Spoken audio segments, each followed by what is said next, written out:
What is up, Wizards fans? Welcome to another Believe in Wizards podcast. I'm Matt Modderno. I've got Ryan Hammer joining me today. Ryan, thanks for coming on, man. Really appreciate you. You've been a great follow always, but especially this draft cycle. It's just it's been great content, one banger tweet after another. So thanks for coming on. Of course, I appreciate you having me on. I've been following your stuff as always. DMV stuff always hits. I'm a Maryland basketball fan, so I'm tapped in. I love it. Happy to have another Terp on here. There's not enough of us around out in the basketball space here, so it's awesome. Yeah. Before we get going, brought to you by Stateside Vodka and their Surfside hard iced teas, hard lemonades, hard half and halves. They're all delicious. And BetOnline, it's your number one source for all your betting needs. Get the latest odds, lines, and match reports for baseball, boxing, UFC, golf. Obviously, NBA playoffs is a big one. It's the fastest and easiest way to place all your wagers, including live betting your favorite casino and card games. Head to the website and use our promo code BELIEVE, BLEAV, for 50% off welcome bonus on your first deposit. BetOnline, where the game starts. All right, Ryan. So the Wizards are picking second. Kind of the common names are Alex Sarr, Nikola Topic, Zachary Risachet, Modest Buzelis, Donovan Clingan. Get a little bit of Steph Castle love from Wizard Twitter right now, especially. And then Reed Shepard, Rob Dillingham, Ron Holland, kind of rounding out the top 7 or 8 there. If you were the Wizards, who would you be prioritizing at number 2? Well, I'd have to see how they all do in the infamous Wizards fitness test in their workouts. Of course, I'd have to do that. I wonder if that's gone now, though. I mean, that those folks have moved on. Hopefully, we haven't retired this famous fitness test. I love the story. I forget who the first one was that passed. I know Dyson Daniels passed it a couple of years ago. Yeah, it's not many though. Yeah, it's like 5 or 6 total in like a decade, which is actually pretty crazy. And I guess they don't really put much stock into it because they never draft the guys that pass. But exactly. I'm not whatever. Those guys are always gone by the time we get to pick. I think unfortunately that's a fair point. It's tough. So I think you would agree, and most Wizards fans would agree that you have to go best player available, no matter the positional fit, whatever it is. Like I think you guys have a decent amount of forwards and wings, like Denny and Bilal and stuff at this point. So a guy like Holland or Buzelis might not be the ideal fit, but I think those might be the best guys available, especially Ron Holland, like what he can do on the defensive end of the floor and the intensity he plays with. He already has said he wants to be a future defensive player of the year, which if anyone in this class is going to be, he's one of the 3 or 4 guys that could get there. In a vacuum, I'd probably go him to start at least, but it's hard to deny the need for like a true playmaker. And if you can get one that you think is going to be here for 5 or 6 years and be your guy, whether it's Topic or Isaiah Collier, 2 guys I really like. Even Rob Dillingham, who definitely has like legit star upside and to be like a Darius Garland type player. I think one of those 3 guys definitely intrigued me a lot also. So this is probably like a completely unfounded fear, but every year I get sort of irrationally excited about at least one of the Ignite guys. and I would say almost to a man, they've kind of like not fully lived up to the hype as NBA players. Like maybe Kuminga is the one getting the closest at this point. But none of them have like really blown up necessarily. So I have like a little bit of PTSD about an Ignite guy. Do you think there's anything to that though, of like this program maybe hasn't been actually the best incubator for some of these guys' pro success? Yeah, definitely some to it. And like, I think the lack of success, it was obviously a part of a factor to why they're shutting the program down. Right. If Jalen Green was an all-star right now and Dyson Daniels was starting for the Pelicans and Kuminga, whatever, and if they were all cooking, like I'm sure there'd be more investment and more resource put into it and they'd want to do more with it. I still think that the G League guys, like going into playing at Ignite, is a good thing because you develop physically for sure and mentally. You develop so much better for the NBA game than guys do at most of the guys at the college level because they're playing an NBA game against NBA opponents. So especially for guys who are physical, like and long, like Buzelis needs to work on his frame. Ron Holland is a physical monster, so I think it's good for him to play like in those settings. There's definitely something to it. There's definitely an inklings to it. I don't think you guys have directly been affected, right? You might have had Isaiah Todd or something like that. Yeah, Todd is the one, which hurts me personally because I had a little higher hopes for him. But yeah, and it kind of is what it is. If you would have drafted Scoot's only been 1 year and he's going to be fine. But I guess if you would have drafted someone really high and it didn't work out, you'd be really affected. But I wouldn't fear too much. I understand what you're saying, but I'm still kind of pro Ignite guys for the most part. So I think maybe that's the move, like it's the last year of them. Let's go out strong and put them high on the board here. Holland was a guy that is one of, I don't watch a ton of high school film before these guys get anywhere, but Holland was the guy I had seen the most just because it felt like Those like Texas teams were always on ESPN, his senior year. But there's definitely more there than I think we got to see on the Ignite, and partially because that was just like a weirdly constructed roster. And sometimes they kind of forced him to be a ball handler, playmaker early in the year, especially when he maybe wasn't ready to do that yet. So it might be one of those things where, like, if you can kind of just let him naturally grow into a role, he looks more comfortable. So I don't know. Is there more to Holland that you think we haven't seen yet that would kind of put him higher on your board, I guess? Yeah, and we've seen a lot of the offensive game in high school and stuff, and there were always kind of deficiencies that you would worry when it at the time was going to be an issue at Texas and not igniting the pro level. But there were always kind of slight worries that you knew, like, all right, he's in high school, he's dominating, he's going to be able to do these things just fine. But the jump shot, the shot creation and stuff like that, where that's going to like unleash his ceiling. If he can be not only just a reliable offensive player, because you don't like, if you could draft Jaden McDaniels at pick 2, you'd probably willingly do it, especially in this kind of draft. Yeah. But you want more out of a guy like that, who was the number 1 recruit out of high school and who you've seen be able to be an offensive star at his respective levels, of course. There's more to be untapped for sure. I think a higher middle outcome is probably like a Jaden McDaniels, which, like I said, like, not bad. At this point, you watched him in the last couple of games, and you'd be pretty happy with that. So yeah, for sure.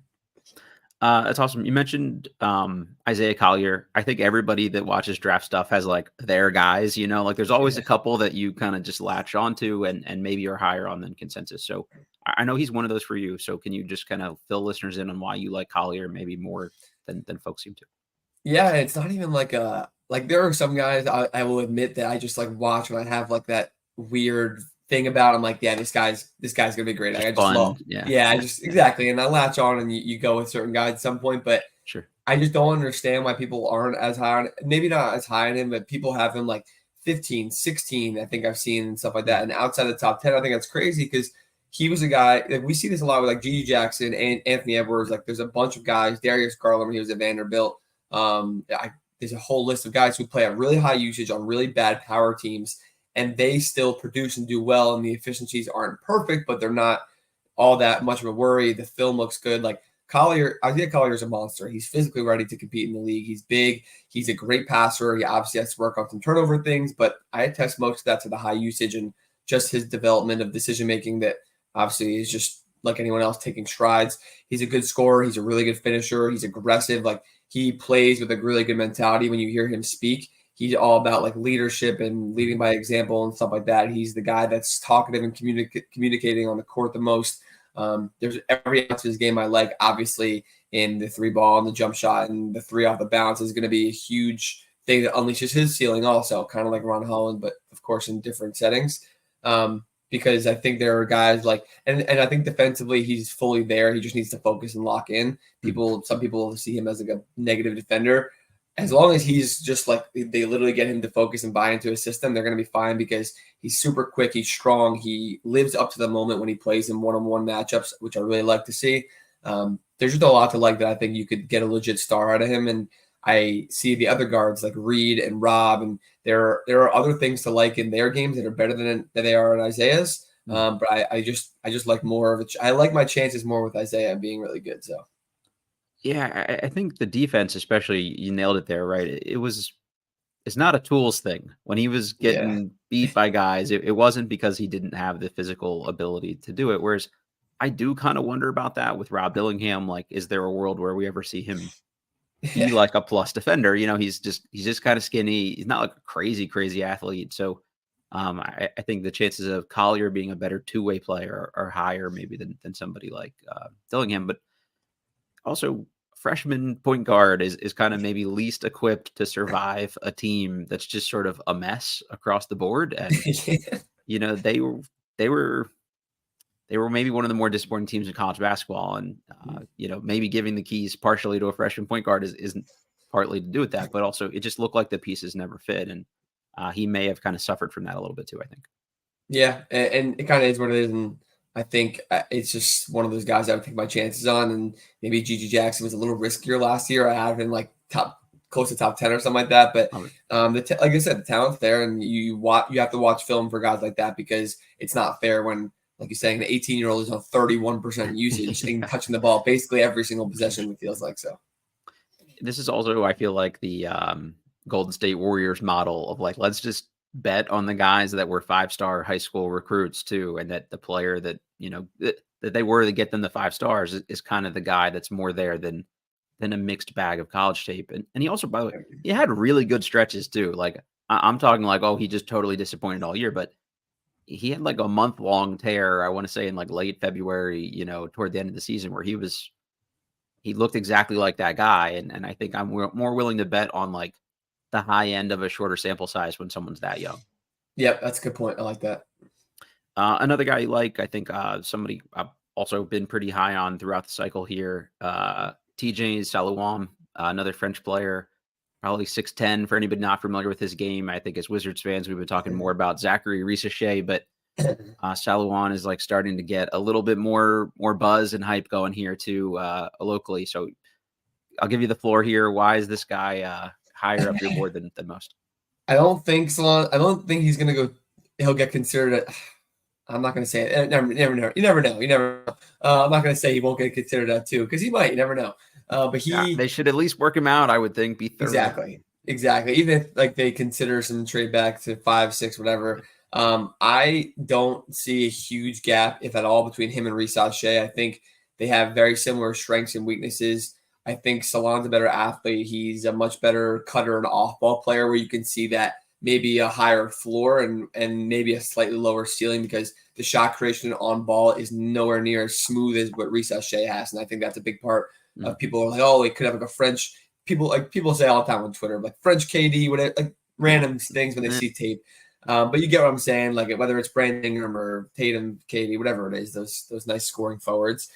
He has that kind of creation in his bag. He's long, he's thin, he's a little lengthier, I think. But Salon, if he measures well, apparently he's like 6'9", 6'10", with like a 7-foot wingspan, 7'1", which with his movement and athleticism, and he's already strong. He's built up pretty well. His shot looks much better. He's had a flamethrower in the last few games. And the biggest thing I think why he's rising up is the same thing we saw with Koulibaly last year. Like when they were Mets 92 was in the playoffs, and he was finally having like bigger impact games that you didn't see in the earlier part of the year.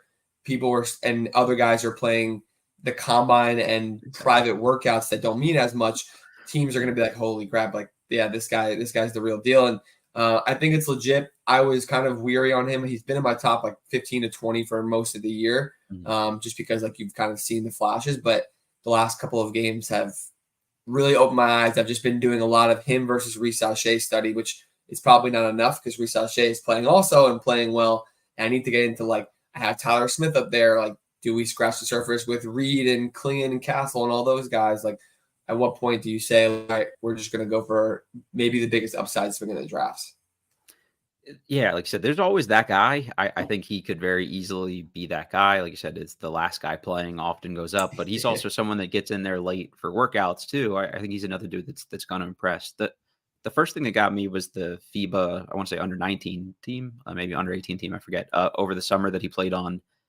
The dude was just like everywhere in passing lanes and shooting the gap on stuff, and he showed like sneaky burst for a dude that big. And you think if he can actually kind of move the way he does, this is a little bit of like a set shot, kind of weird, but he makes them, so that's really all that matters. And when you're that big, there's not a ton of guys that are gonna like block your jump shots or anything like that. So I don't know that it necessarily matters. But yeah, he's an interesting one for folks not familiar. This is a guy that grew up in a basketball playing family. His sister is a professional player in France, and she's talked about how like she inspired and encouraged him to be like more vocal and demonstrative and things like that. And you see that from him this year. Like he's mean mugging dudes after dunks and stuff like that. And I don't know, that's just something I think the Wizards especially could use a little more of, is the sort of that fiery edge. So he would be a guy, like I said, it definitely would work out. I think you nailed it with, if they did a trade back or there is another lottery pick or that kind of thing.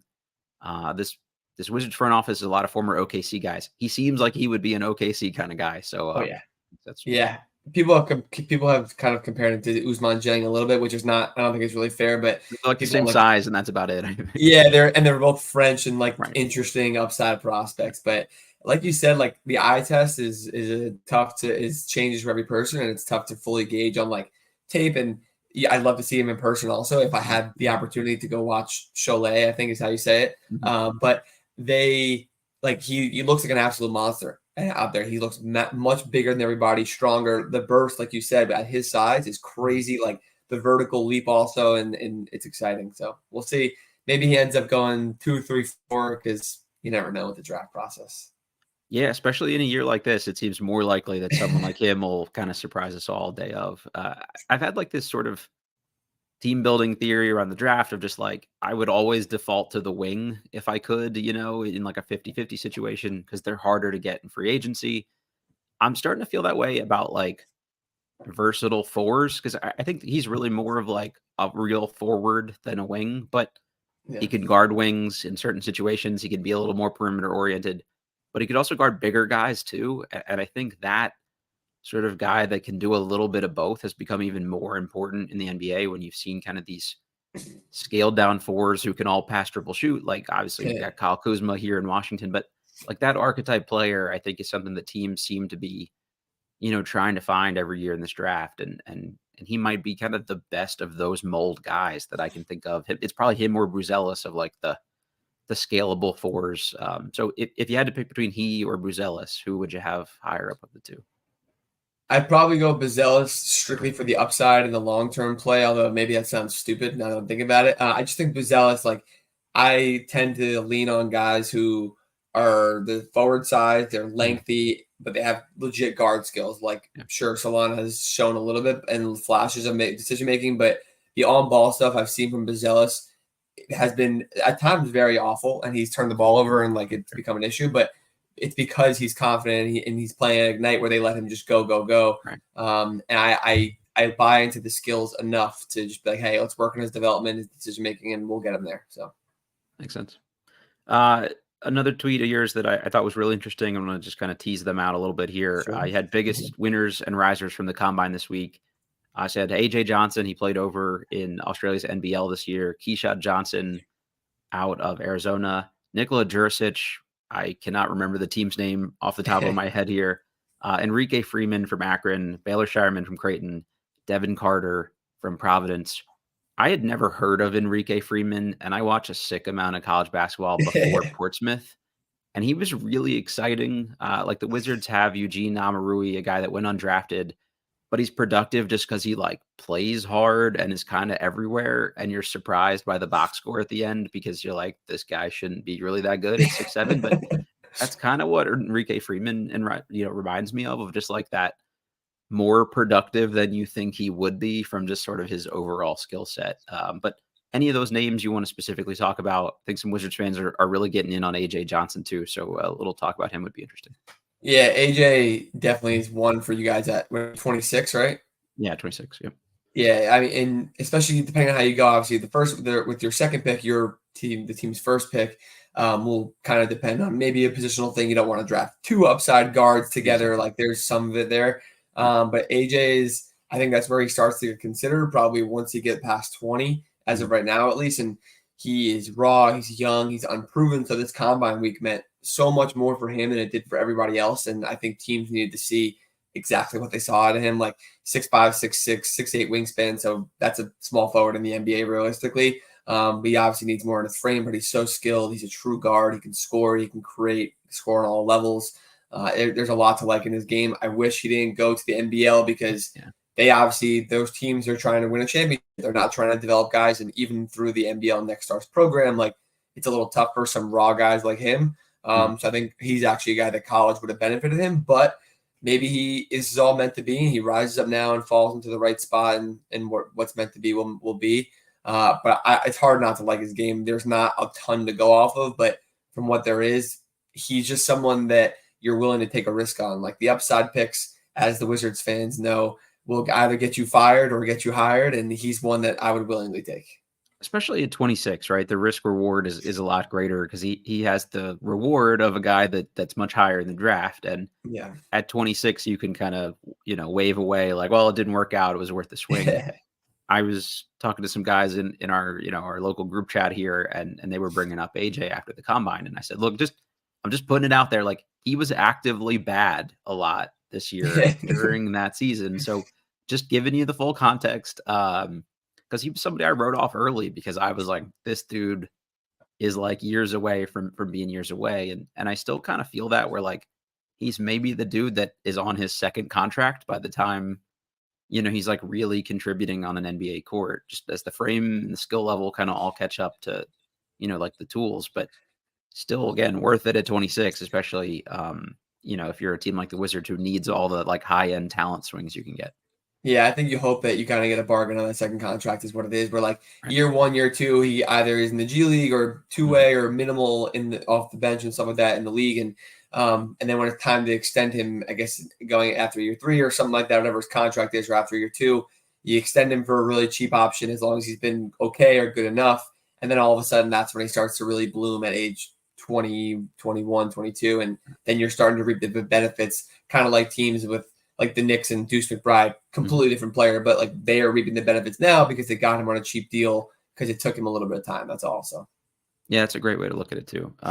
So Nikola Djurisic is probably the player from this list I've seen the least of. So he's somebody whose name is like kind of catching on here locally. What's Djurisic all about, and why did you think he was kind of a riser from this week? Yeah. So Mega Basket, by the way, the teams. That's right. It's where like Jovic also has come from, and he plays with Topic.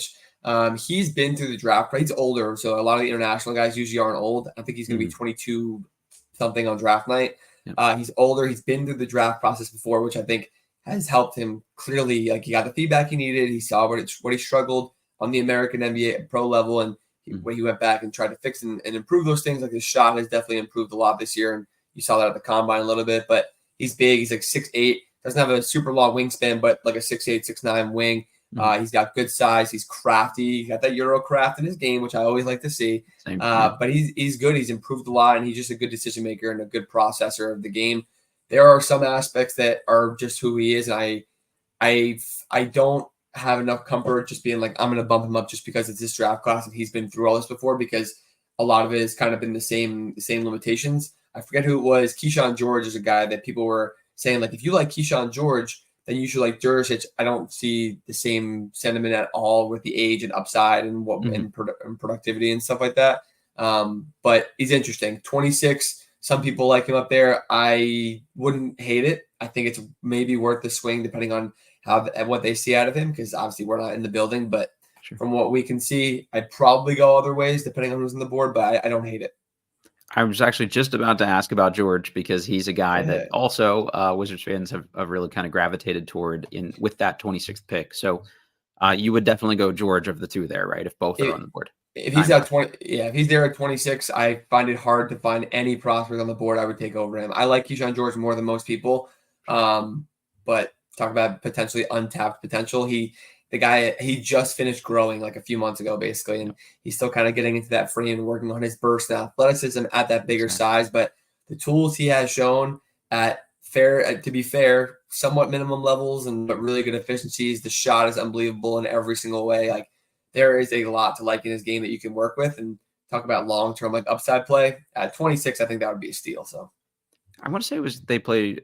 There's one particular sequence that stands out to me from him all year, and I think they were playing Wake Forest, where hit a corner three on one possession. Yeah. The next one, pump fake, attacks baseline, and like swings it to the opposite corner, left-handed, like in the air. And I was just like, holy shit, who is this guy? And he was not remotely on my radar at that point in the season. It was just sort of a random find at some point. And then I was like, oh, freshman, maybe not super athletic, but I think that's a great point that you made. Of sometimes when these guys grow late, it takes a while for like everything else to kind of come together and them to grow into their bodies. And when you put on some strength, you start to get some of that like quickness you might have had at 6'4", 6'5" back now at 6'8", 6'9". So my guess is he's probably off the board by 26. Does that seem likely to you?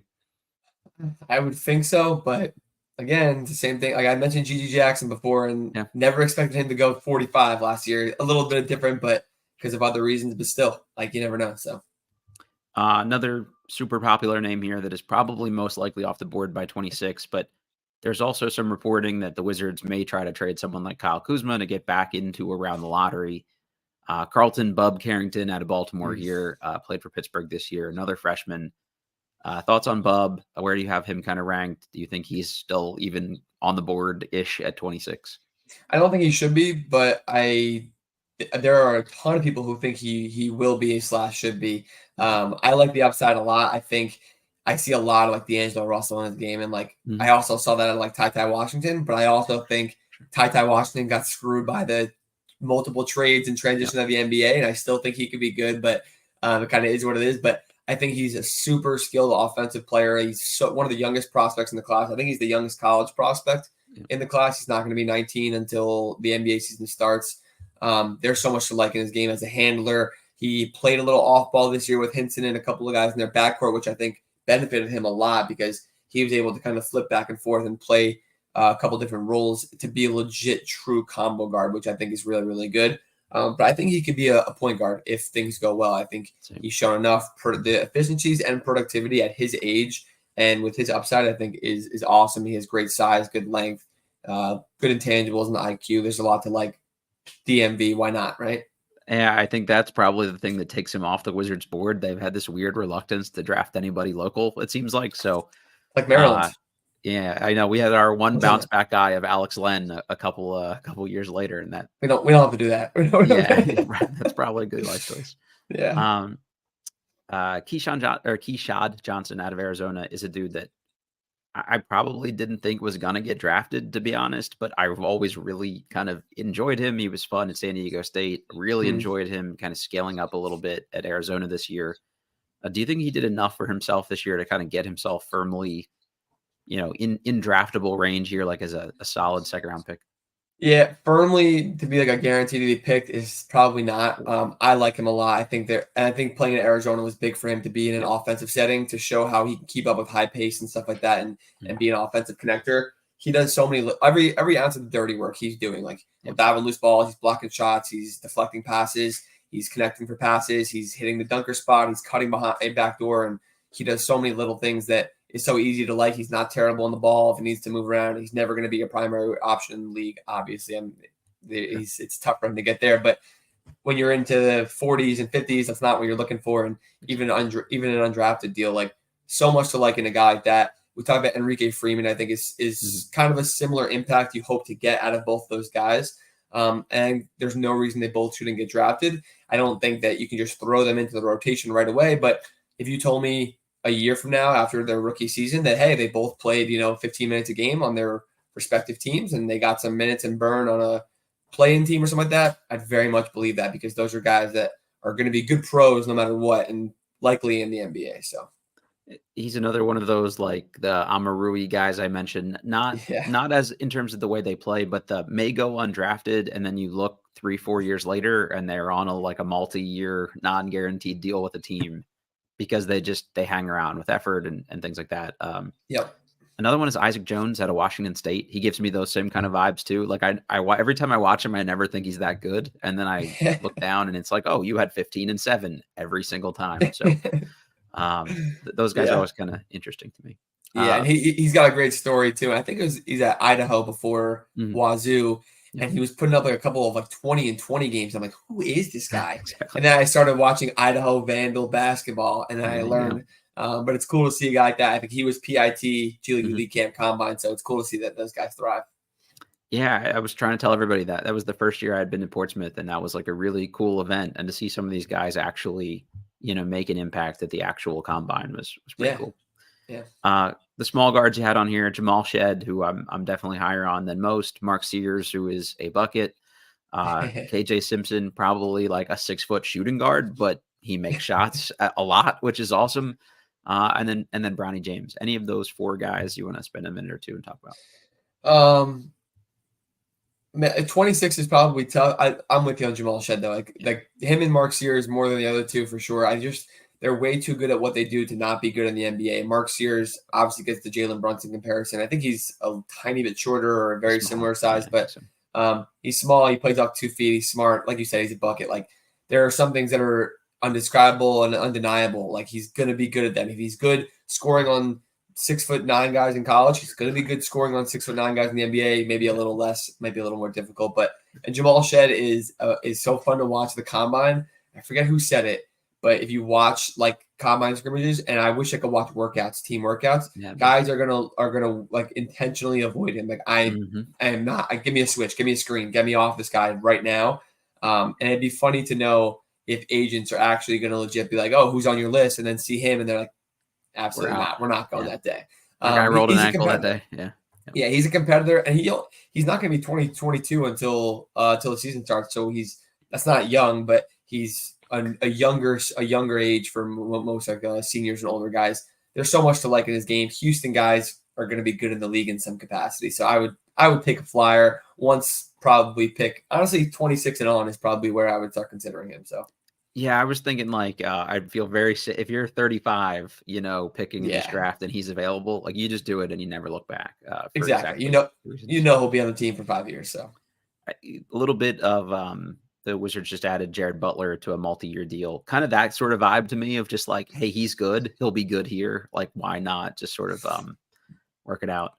Good for Jared Butler too. And he's an NBA player. I feel bad for him with medical stuff and his heart issues that he's gone through, but I can't believe the ringer he's been thrown through. So it's good that you guys got him.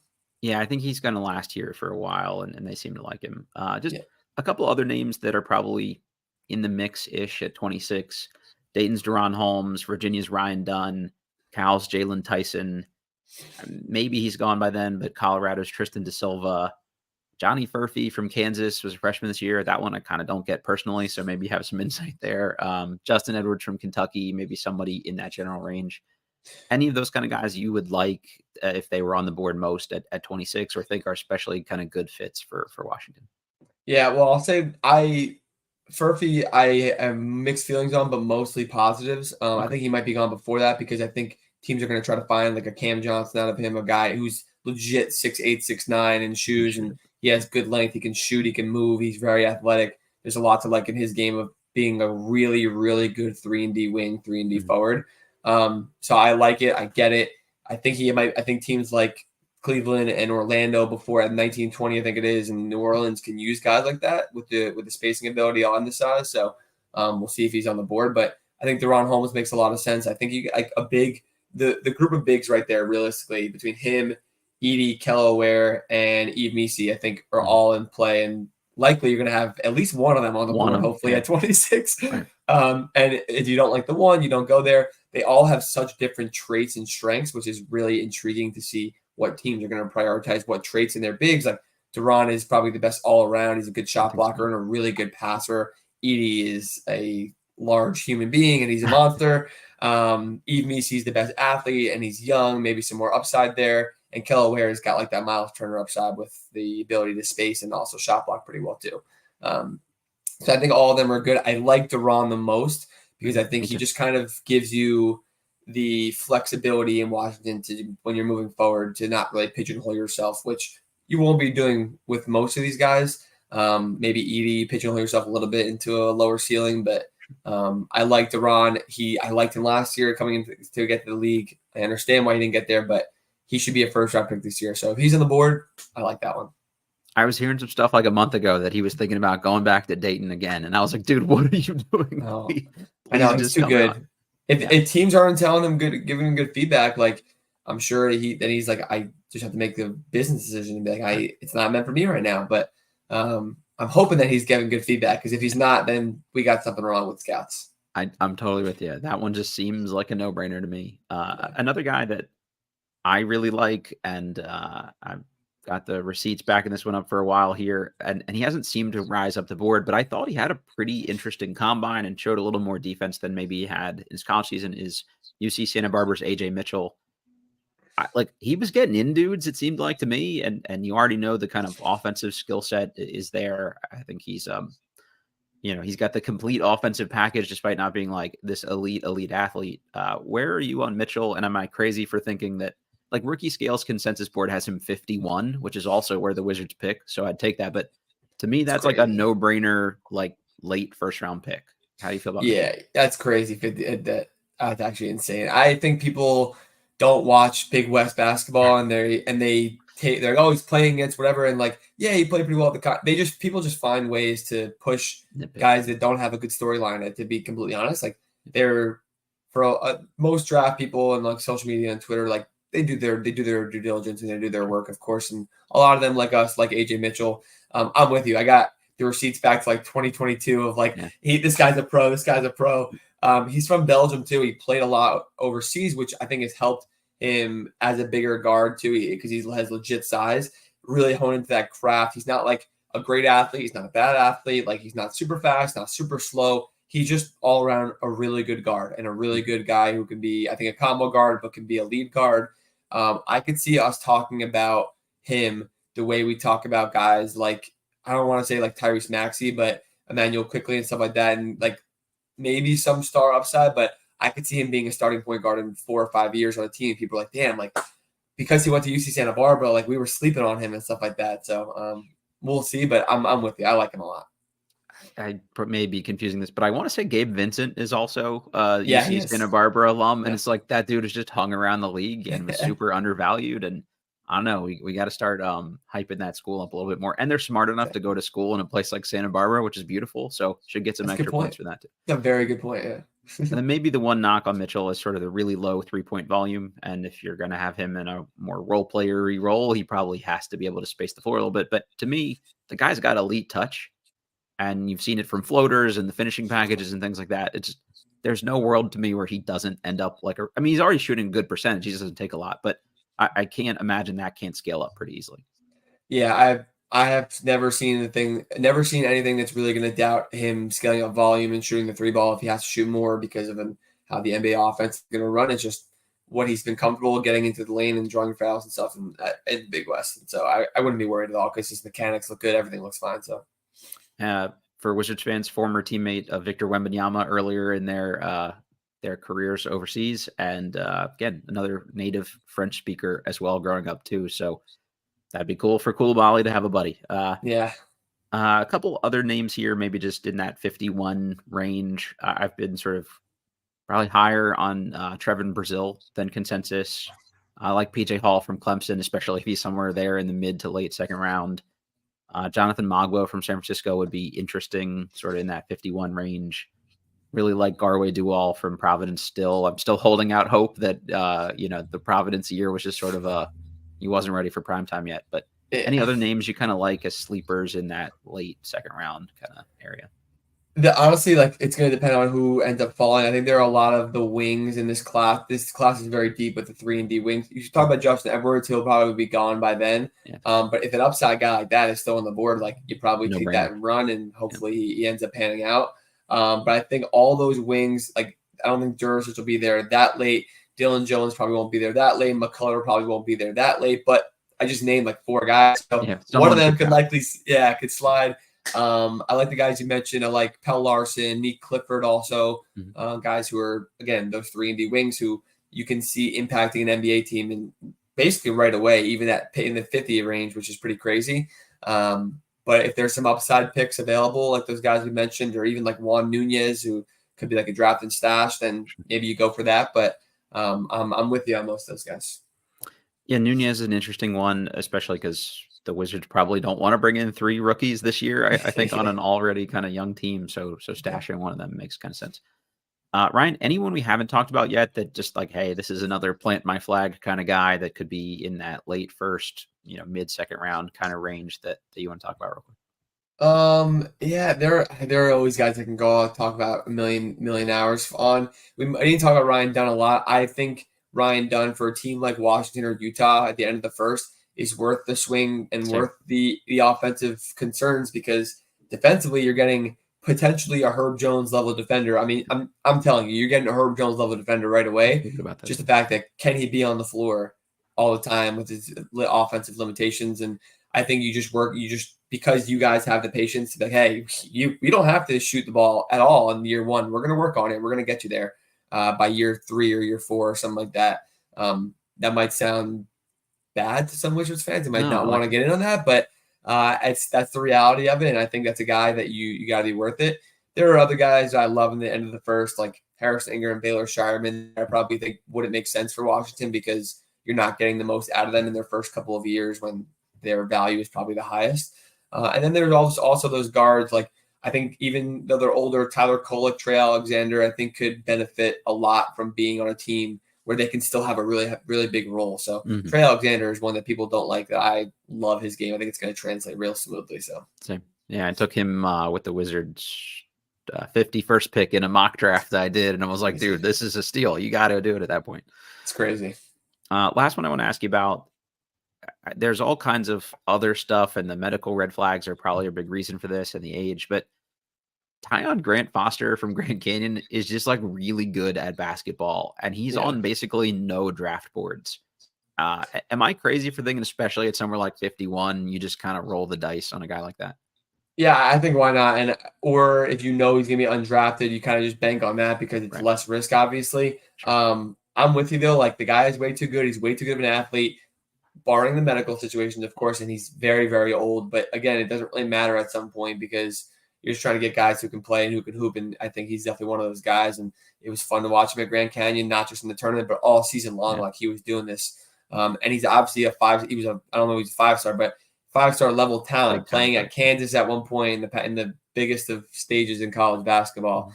So it's cool to see him back in this position and at hopefully full health.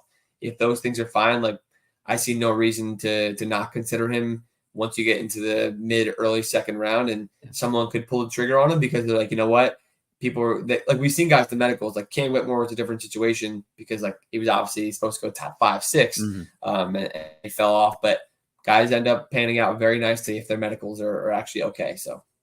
And you've got someone like Jared Butler here in Washington already that has similar heart stuff. So maybe you feel equipped or well-researched, enough to make kind of an informed decision. Yeah. He would help, right? We got to have a cardiologist on standby here. That's a fair point. You might as well add Bronny also while you're at it then. Yeah, right. Vincent Ukachukwu I guess, was he Rutgers now? So that'd be interesting. Yeah, something, yeah. Ryan, this was awesome. Thank you. Anytime I get to just kind of nerd out on some of these guys, I'm always excited. And I know you've been putting in the work to really evaluate these guys. Love the coverage. For anybody that's not following you, which one, that's a big mistake on their end, but where can they find the stuff you're putting out? I appreciate you having me on, of course. It's always good chatting and stuff. Ryan Hammer, either 9 or 09 on every social media. I hope if you search my name, you can find me. If you're not, then if you can't find me, then you can't find me. The YouTube channel, always good. And the last one, man, finding you on the Pat McAfee show. That was pretty cool. What was that like to wake up to? I'm sure you had some tweets and texts and all kinds of stuff. I was in a work meeting talking about undisclosed things about work, obviously. And I just saw my computer. I had Twitter like as one of the tabs on my web browser. And I just saw the notification thing start to dial up. And I'm like, what the hell is going on here? And my phone started like getting a lot of text messages. And I thought I did something wrong. Like I thought like I said something in one of my posts that like got taken the wrong way, which I don't know how, because I just talk about like basketball random things. Yeah. But I got nervous for a second, and then it caught me off guard. It was cool though. It was like a little bump in engagement and stuff and whatnot. But it was cool, nice little juice of credibility. So that's awesome. Good friend of mine who's probably listening to this, Sam Lieber, it will literally just send me videos of yours like, hey, this Ryan guy, he's making some really good points here. I'm like, dude, I follow him already. I'm good. Thank you so much. We know each other. Yeah. You're getting a lot of traction out there, man. So I love it. Love seeing that. Fear the turtle, everybody. Thanks, Ryan. We'll put all social handles in the episode description here too. So if you're listening to this, not following Ryan, make sure to do it. And we'll see how it goes. Maybe last thing though, how you feeling about our Terps off season? I'm excited. Okay, I did this last year, but I'm very actually excited this year. I think we're going to be good. I like the youth we have in the team more than ever, so I think it's going to kind of inject a little fire into us a little bit. So, and Jacoby Gillespie here, we trust. So hopefully he can make the move up from Belmont. The next great Maryland guard. I love it. Awesome. All right, everybody. This has been Believe in Wizards. Please rate, review, subscribe. If you're watching on YouTube, click that like button for us. We're presented by betonline.ag, and we will catch y'all next time.